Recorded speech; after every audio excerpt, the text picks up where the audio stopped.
This site is called Tishbe.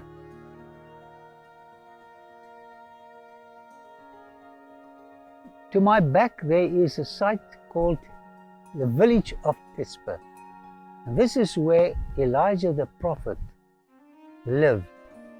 He was very worried about the spiritual condition of the church, because they worship Baal here and they also worship Yahweh. We call this syncretism, and you cannot worship two gods. So he left this site and he walked across the Jordan River to Samaria, and he said to King Ahab, "It will not rain, King Ahab." By the way, King Ahab was a very famous and a mighty military ruler.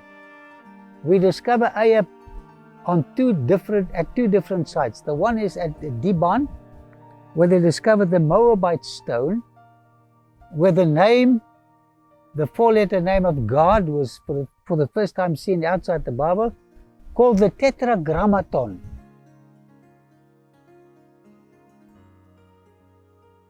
And then the name of Ahab is mentioned there, and Ahab is linked to Moses.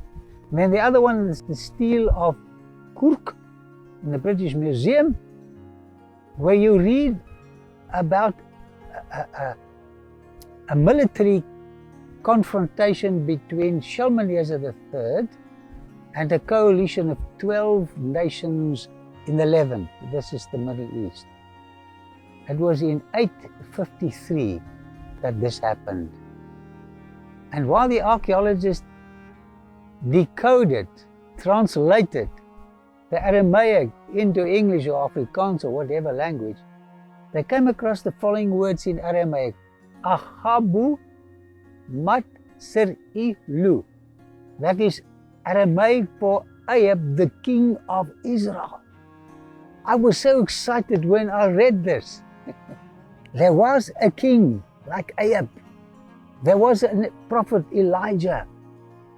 So the Bible is authentic. Now eventually, Elijah went down to the site, and we will be going there, today called Wadi al-Qara, where Moses preached, where Moses taught the people, where Moses died, at the same venue. Eventually, Christ also came there. So there's a lot of history at this specific site.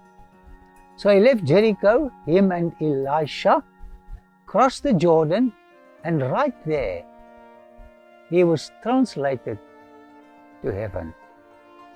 Now when you read in Scripture, you come across a passage where Christ, on the Mount of Transfiguration, met these two characters, Moses and Elijah, and they spoke to Christ concerning his imminent crucifixion. I wish I could have listened to the message, because if Christ, the antitypical Moses, did not die, there were no hope for these people. So this is a very precious site where Elijah the Tishbite lived and where he was translated not far from here.